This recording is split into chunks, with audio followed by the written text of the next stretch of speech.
Okay, with the growth of LA, is there such a thing as bona fide local news? I think it's all intermixed. I have always avoided saying local news, this news, that news, because it's all of the same generation. We just are chopping it up in various sections because the local news to us is really part of a big national issue. And what we do here is based upon what the news is throughout the country. And we're getting, the smoking thing, the vitamin thing, all of the issues that we are involved in here are part of a big national effort. So I don't think there's that much difference. And I don't think that because something is national news that it is necessarily penalized. They always say that it's local news that local news is interested in. Yes, it is, but you're interested in news. And if national news is bigger that day, that's what you lead with. And that's the main story. We also will take a national lead and then we localize it ourselves. How does this affect this group here? What about the growth of Los Angeles as a whole, though? How has that affected the news? Is it still a small community It feel? really isn't. It really isn't. Los Angeles is, however, made up by 100 different individual cities. And those individual cities are small cities. And the neighborhoods are even smaller units. So the thing is, you talk of the vast television audience. The television audience is you sitting in front of your television set. And it's a million yous sitting in front of a television set. So it's really that one person that you're talking to. And that one person will react one way or the other. Now, if there are two or three or four, it's the same thing. But it's not like a vast auditorium. It's like a series of little meeting rooms. And because of that, it always will be a more intimate medium than others because you're talking over the issues that apply to individuals. And if you're giving an oration to a big crowded auditorium, it's entirely different than when you're talking to a person one to one. And the bigger we get, and where are we now? We must have 12, 14 million people in the greater Los Angeles area. It's still 14 million individual sets that you're talking to. So it is local, no matter how you cut it up. What do you think has been the one 20th century event that has changed this nation the most? That's a great question. I think it has to be World War II. That was the defining moment of history. And it has to be the response that the United States made against a foe of that nature, something that we just unheard of just a few years before. And from that watershed, everything has changed. So many of the advances we have come directly from war-related innovations. Population changes have come about because of the fluidity of troops coming and going and people going to new neighborhoods and new countries. The aviation world coming along as a result of the war to have jets that take us in 10 hours to Europe to bring the whole world so much closer together. The fact that nations all around the world, despite the current slump in the Asian countries, have been able to develop a tremendous economic growth because of all of these new things. So that was really the turning point. And it happened at a time when depression had covered the world for a dozen years. So I think that would be the big thing, and the way we grew out of it. Uh, what do you think has been the 20th century event that has changed Los Angeles the most? People found out about it, which is remarkable, because why have they selected this particular area? I mean, look at the coast of California. It is magnificent. All the way up, the coastline is wide open. Nobody there, nobody moving in. The cities are just getting along nicely. But this really has turned out to be a land of opportunity. And this is why it has changed. We fortunately had people who did it right for a while. Imagine bringing water 200 miles to LA. Imagine building a harbor right at the time the Panama Canal was opening up. Imagine bringing electricity from all over the West through an intertie into Los Angeles. Imagine creating the freeway system. Imagine having oil here underground for all of the cars that we build and buy and sell and drive. Imagine the industry that we've created because of our natural resources. Imagine the expanse that we go out to the desert, make beautiful communities out of a desert land. So a lot of people have done things right. And the growth, even though it's been huge, has been handled amazingly well when you look at the overall big picture. How has the public's perception of local news integrity changed since you began your career? It's much lower now. I think they've been irritated by things like the O.J. Simpson case. I think they've been irritated by 6 or 7 helicopters flying overhead with a roar. I think they have been upset by things like Princess Diana's death and the blame on the paparazzi. Those paparazzis are the villains. I think that news is so visible and so high profile that they're easy targets. So we literally can clog up a courtroom, or we could clog up a street, because when we go on stories now, we're not just 3 or 4 or 5, we're 100. And I think that's irritating. I don't think people like bigness. I don't think they like people overriding their neighborhood. And because of that, I think there's a lot more opposition or even distrust than there was before.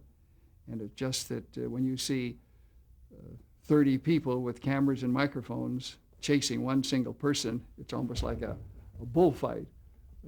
You're rooting for the bull. You're not rooting for all of the people who are trying to submerge that individual. And that's something that's going to have to work out, and I don't know how, because each person wants his camera and his team there. Now, there are ways which are being used by some people of why not just have a pool camera? Why not just have one camera at scenes where if the media is too many and they cause problems, and then make that footage available to everybody? A lot of people object to that because you're giving up some of your independence. But if that can resolve some of the immediate problems of congestion, it might be worth trying. And we've done that on several occasions. We've used pool cameras in difficult situations. So that's something that can be done. But there's just too many media. This is the way a lot of people feel. And of course, they're all liberal and they're all going in their own direction. Do you think that journalists should have a professional code of ethics, not unlike the Hippocratic Oath? Yes, I don't think so per se. I think they all do. I think that is also the saving grace of journalism. A lot of individuals. You probably have, 1,000 news directors in the country, each one making up his mind what his show is going to have that night, what his newspaper is going to print. There's a lot of checks and balances. And I certainly wouldn't want to have another government agency that have been rather ineffective in what they've done in the past to move into a field as delicate as journalism. I don't think there's much they could do, and I don't think there's much they can do. But I think if we all agree on some simple terminology, what we do and don't do, which is a code of conduct, if you will, I think that'd be fine. I think that, you should be a gentleman. I think that's a basic thing. That eliminates a lot of the news media, because a lot of them aren't, but most of them are. And how you perform and how you're considered depends on what you do, what overt actions you take. And just like anything else at school, a lot of bums out there that you didn't like because they were bullies and got in the way. And this doesn't apply just to the news media. This applies to the whole society. The whole society should be a little smoother, fewer rough edges, more concerned with the other person. And that's something for our whole society to work on. But a spelled out code of conduct with a government bureaucrat putting a stamp on it, I would not be for. What do you think is the biggest problem facing the news media today? Believe it or not, I think it's access. I think that there are so many ways of concealing what's going on that there's no way the news media could find out about it. And by access, I mean access to documents, access to events, access to news stories. There are too many people protecting their flanks. And I think a lot of that goes back to, to the lawyer. The lawyer tells the company, we don't want the news media hanging around this operation. And therefore you can't get into a place where you really should go. Are the oil refineries dangerous? Well, better find out some different way, because you're not going to be allowed in to find out. So access is a very important factor. Juvenile courts, we're beginning to find many stories are very sad about how poorly children are being treated. Well, there is absolutely complete lack of access to what's happening in the juvenile courts because, and I go along with this, because of protecting the child. But if you end up hurting the child instead of protecting the child, shouldn't somebody be at fault? Shouldn't be there some way that we could work that out? So I'm hoping that as we get along that there will be more access. What about the beatings and the deals in jails? Are prisoners being beaten up all the time? I mean, that's unacceptable, but are they? We don't know. We don't have cameras there. We can't tell. But this little camera, as it gets smaller, is going to be showing a lot of things, and I think we're all going to benefit from that. Does the used car dealer really rip you off, or does he not? The camera shows what happens, and no one is editing it to change what it shows, but you're having trouble getting the pictures to show what it shows. Is there a point that you noticed that access was becoming more limited? When the large number of people began showing up. We went up to the San Francisco earthquake in '89, I think. We got there at 2 a.m. We had complete run of all of the damage, and we showed everything and really got very good coverage. But by the next morning, they had yellow tape barring you from going into where the heart of the situation was. Now, it didn't bother us because we got there and we got our pictures. Once you have your pictures, you're not as worried about things like access. So this is what the earthquake here. Crews went every place because it was over such a wide area, and they showed everything. So nothing was really hidden from them. We didn't get in anybody's way. We just covered the story. So their unlimited access worked for everybody's advantage. And nobody I can't think of any incident, really, there must be some, but of any incident where the fact that reporters were there caused any major problems. How do you envision television in the next 50 years? Staying with television news, there is a current feeling that we're interested only in local news. I think that once you get the cameras into digital format to where you can take it someplace and set it up to a satellite and have that go back to the station and get back like a telephone call, that you're opening up the whole world for people to see. And by sending your own local people to these far-off locations, you are making the local reporter part of this big international scene. And I think you're going to find a lot of interest in things like that. A lot of things are going on in the world that people really would be interested in if they knew all about it. And I just think that as equipment increases, and with all the satellites now and everything we have, that's been the big change in my career, the equipment we have to work with.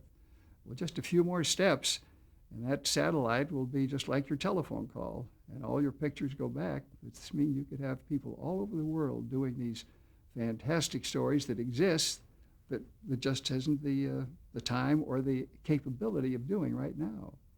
And I really see us, I think CNN opened a lot of doors when it came on the air, because it says people are interested in news around the clock, and we cover it and we are there. And I think that's going to be probably our next big step, maybe not right away, but certainly down the line. You've been at KTLA for over 50 years, and after this interview, you're going to be going back to work at KTLA this evening. Why are you still out there reporting? Well, I think in going through our conversation today and renewing and relooking at some of these events, that there's a theme that runs through it all. That first of all, that it's a creative process. And I think we all agree that a creative person has the best ability to be a happy person because he's putting himself into a process and trying to get some results from it. And I think the fact that things move rapidly, you're not weighed down with that one story for a long period of time. You go in, it may be difficult, you may do a good job, you may do a bad job, but then you finish it and it moves on. And that variety, that fresh mix of stories or of events every single day, interlaced with the creativity, and then your ability to handle those deadlines, a very rewarding emotional thing to go through. I like the idea of the live deadline, of standing there with your mic in hand and 20 seconds to go waiting for the cue. It's a sensation that I do enjoy, and I frankly just think that I'm there in the dark talking to the cameraman. I have no idea that there are people that are watching at home. I like working with creative people, original people, people that enjoy what they're doing, people that really get their juices going and get involved in these things. And a lot of businesses don't have that element. And I just think that those things apply to what I do every single day. And as I said earlier, it sure beats golf or tennis. How would you like to be remembered? Ah, that's a good one. I think someone who cares. Someone who has been a part of what's happened here in the last half century, an observer, one who's been in awe of what has happened, one who looks at what is today and you wonder, how did this ever happen, for good or for bad? Someone who likes people. And I think that's the most exciting thing. Because people make the world interesting and delightful, and you get this wonderful encounter. And someone who's been very lucky, had a wonderful life with a beautiful family, and see 11 children grow and be proud for all of them. And I think the fact that just this past month, my youngest boy just graduated from medical school at USC, and he's now a pediatrician as an internist, that it gives you some feelings that you did something right, and that it's permeated throughout the whole family. So I'd like to be thought of as someone who tries and enjoys while he's doing it, and looks forward for another tomorrow that'll be just as bright and happy. I'm going to ask you some names, give you some names of people that you've worked with. Sure. I'd just like to get just a brief description of them or anything that would come to your mind about them. Gil Martin. Oh, Gil was great. Gil, as I mentioned, was the voice of Paramount News. He was an NBC radio reporter, amateur polo player, well-educated, booming voice, and just had that nice bearing of a news reporter. Very impressed with Gil. Shirley Dinsdale? Oh, Shirley, again. Shirley was the girl next door. She took this whole medium just by surprise, just very simple things, and she and her little puppet, Judy Splinters, they just got along so well, and it was so hard to imagine that Judy really wasn't a person. And the way she handled people, and always level-headed, and always very smart what she did. I'm very sorry that we didn't work together longer. Ina Ray Hutton? Ina Ray Hutton. She really was the blonde bombshell of television. She was just as vivacious as could be. She had a bubbly smile. She had a very professional orchestra. All of her musicians were very talented. And she just kept entertainment and entertaining people, and she liked to kid herself, and she liked to kid the audience, and she had a very successful run. And it was the highlight was on Ina Ray. Gordon Wright. Gordon was just a great, very well educated, very pensive, very meticulous, very hardworking. In fact, I kind of modeled my career after Gordon. I kind of knew what Gordon would do when certain things would happen, and I found that I was doing similar things. He worked under intense pressure. Everything kind of stopped with Gordon, so he was right in the middle of all the gunfire, so to speak. He had to make a lot of decisions and handle a lot of problems. Always maintained his cool, and I think that is beautiful, that grace under pressure, and Gordon was a good example of that. Cleet Roberts. Cleet was the ideal newsman. He was, if you called Central Casting and said, get me a television news commentator, Cleet was the one they would send. He really had a great enjoyment. He was a real professional. He loved equipment. He actually left cameras in different cities around the world with local cameramen to shoot stories for him in case something would happen. He had the vision to operate a worldwide network before the networks did. So to show you how far-thinking he was, he had loyal associates. When he came to us, he had 3 or 4 or 5 just loyal cameramen and editors who worked with him on a lot of projects. He knew what he was supposed to be. He knew he was to be a newsman, and he was. He loved making these wonderful trips to Cuba and to out-of-the-way spots and making reports on that. And he loved to fly his plane. He had a old bi-wing plane, and he would take off and kept it out at Santa Paula Airport. And any spare time he had, he was out there working on the plane. And always says he just loves going out and landing on some beach in Mexico and just taking it easy. So he was a special friend. Bill Welsh. Bill is another guy that you would just love, because here was a real hard-working reporter. Bill was also an advertising agency executive, so he wore 2 different hats. He had a voice that was so distinctive, and he had that ability, just that rapid-fire delivery that sportscasters have, and he was able to make things very interesting. He had an ability to get involved in projects with his Hollywood Chamber of Commerce thing. He really brought that back from a very low level, and the Chamber's done very well since he was there. But he just liked people, got involved in big projects. In fact, one time he was all set to bring a World's Fair to Ontario, and came close, but just didn't quite come off. Dorothy Gardner. Dorothy was another real good friend, because now you're talking of people that I have worked together with for so long. And Dorothy, again, is one of these real creative persons. She was one of Burl Wallace's girls at the Florentine Garden, beautiful showgirl.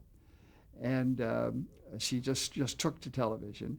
And she was hardworking, because every day she had her show, and you had to fill it with all kind of interesting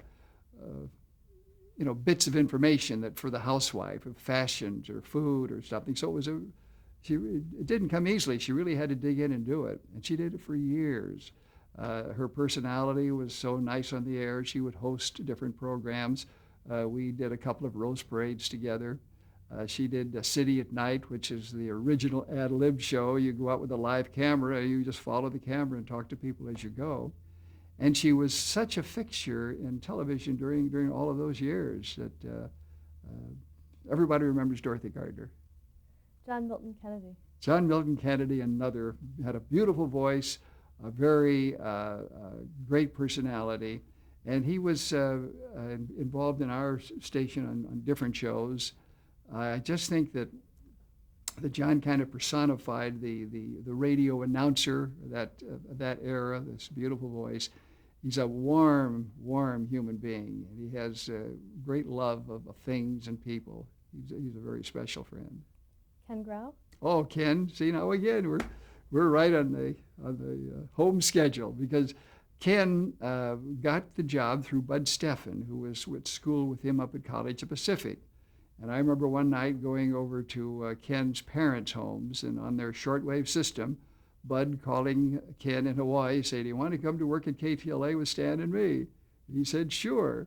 So he went to work with us, and he has this beautiful voice, real dynamic voice that he was so well known for. More fun, more laughs. He was always looking on the bright side, and he's done talk radio. He's done just about everything, but you won't meet a nicer guy than Ken Grau. Bud Stephan. Bud and I were he probably is my best friend. And Bud and I were at SC together. We both went to KTLA together. And we were together all the time. We did so many shows. I was a guest on his show, and we went out, he was my best friend. And it was quite a shock when he went to work for BBD&O, the advertising agency in Hollywood. He handled all of their communications and radio shows. And then he was transferred to headquarters in New York. And it was so sad. For about 20 years, we hardly saw each other because he lived back there.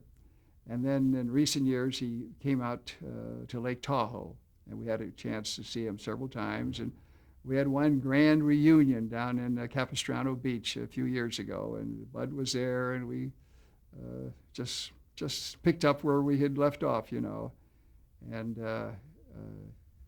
really one of the most creative guys you'll ever meet was Bud Stephan. He was a lieutenant in the Navy. He was in the invasion of Normandy, and he tells a story of somehow he heard about the invasion 3 or 4 days before it actually happened, and they had to bring in military police to surround his ship so nobody would get off. But he just had that wonderful light touch about life. He knew how to get along with people and how to enjoy himself. Gene Autry? The wonderful thing about Gene Autry is he just loved his people. We were part of his team. And he had KMPC, he had a station in Arizona, KTLA, he had hotels, but he was always the nicest guy. He would work on any project that you'd like, and he had a good hands-on operation. And of course, everybody in the world loved Gene Autry.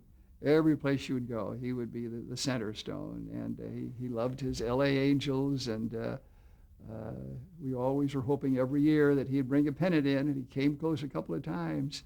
But he really, he's been a great role model for so many people. And I think it is, he just loves people, and he's a good businessman. And that's a nice combination. Lawrence Welk. Lawrence Welk. We got along so well because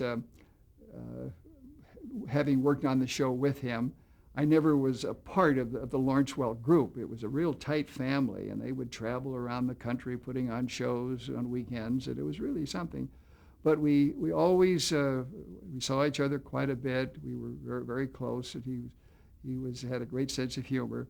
And I was always so impressed how he just stuck by his guns. He knew his music was right, and he knew that his taste was right. And he was right for 25 years. In fact, the Lawrence Welk Show is still on the air in some stations. Okay, let's stop there to change the tape.